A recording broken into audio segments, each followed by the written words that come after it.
Fala pessoal, estou trazendo aqui mais uma questão para a gente fazer de uma forma um pouco mais rápida. Essa questão é uma questão do IME 2020, da parte objetiva, e é uma questão de física, que envolve os conceitos de magnetismo. Vamos lá. Uma partícula de massa m e carga elétrica mais q percorre a trajetória tracejada na figura em velocidade constante v. No instante em que a partícula alcança o ponto A, surge um campo magnético uniforme com intensidade constante B, emergindo do plano do papel. A intensidade do campo magnético B para que a partícula alcance o ponto D na continuação da sua trajetória é. Então, o que a gente pode analisar nessa questão? Primeiro, essa partícula ela percorre esse caminho tracejado sem a presença de nenhum campo magnético, mas quando ela chega no ponto A, com a velocidade horizontal, completamente horizontal, surge um campo magnético B emergindo do plano do papel. Então, como a partícula ela tem carga positiva, basta que a gente analise o produto vetorial V por B, lembrando que a força magnética é Q vezes V vetorial B. Então, basta que a gente analise o produto vetorial V por B para descobrir a direção e o sentido da nossa força magnética. Então, como o V está para a direita e o B está saindo do plano, V vetor B, pela regra da mão direita, dá para baixo. A força está apontando para cá nesse momento. E aí, o que a gente tem que ter de pré-requisito dessa questão? Quando existe uma partícula em movimento num campo magnético e a sua velocidade é perpendicular ao campo magnético, certamente essa partícula estará fazendo um movimento circular. Então, nesse sentido, o que a questão nos pede é que a gente descubra qual o valor desse campo magnético para que esse movimento circular que essa partícula vai fazer atinja exatamente aquele ponto D do lado de lá. Então eu teria que pensar em como essa circunferência está no plano, pensar em como eu descubro o raio dessa circunferência e tentar achar algumas relações de geometria com o x e com o y. Mas a gente pode pensar de uma forma um pouco diferente. Vamos ver. E se eu sugerisse para vocês que esse ponto D, ele na verdade não está exatamente aqui. Ele está um pouco mais para frente, por exemplo, aqui. Se ele estivesse aqui, seria similar a dizer que a distância x é exatamente igual a zero. Então, como é que isso ficaria? Vamos ver. Então, a figura que nós teríamos seria exatamente essa figura à direita. Eu puxei esse ponto D lá para aquela extremidade do segmento y. Então, colocando lá, eu estou assumindo que a partir de agora x igual a zero.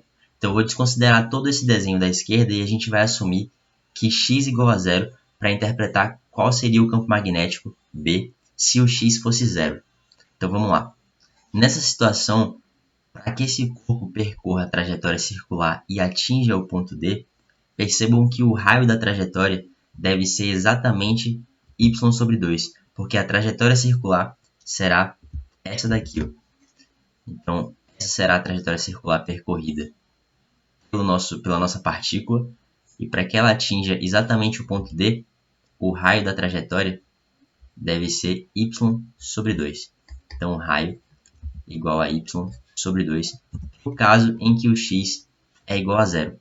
E aí, se a gente lembrar desse movimento, que é o movimento circular em que a força centrípeta, a resultante centrípeta, é exatamente a força magnética, nós escrevemos que QVB é igual a mv² sobre r. Então, melhorando um pouco mais essa equação, nós descobrimos o valor do R, que vale mv sobre QB. Então, o raio é igual a massa vezes velocidade sobre carga vezes campo magnético.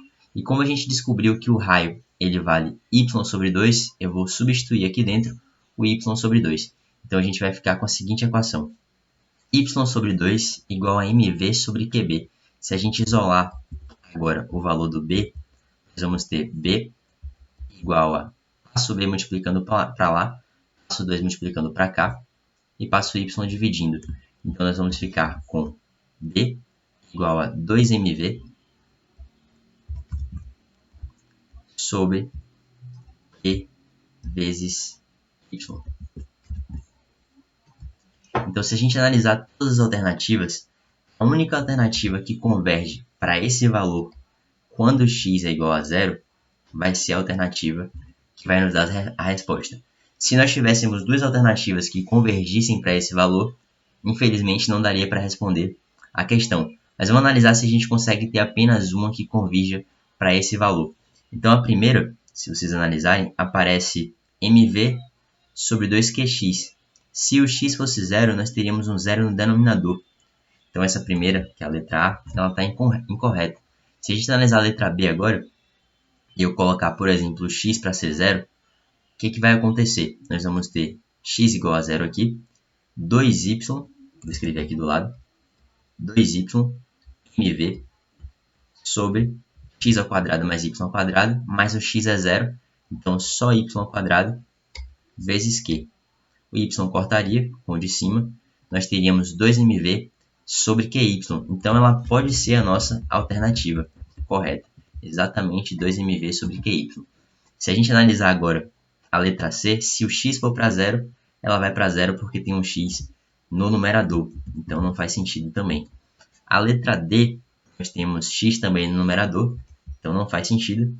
E na letra E, se eu colocar x igual a zero, a gente vai ficar com y² vezes mv dividido por 2yq.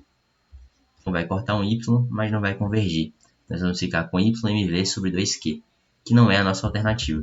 Então, como só apenas uma alternativa, que foi a letra B, convergiu para o nosso resultado quando x é igual a zero, então a nossa alternativa correta é a letra B. Então é isso, galera. Mais uma questão que a gente descobriu como fazer de uma forma um pouco mais rápida. Então, qualquer dúvida, estou à disposição.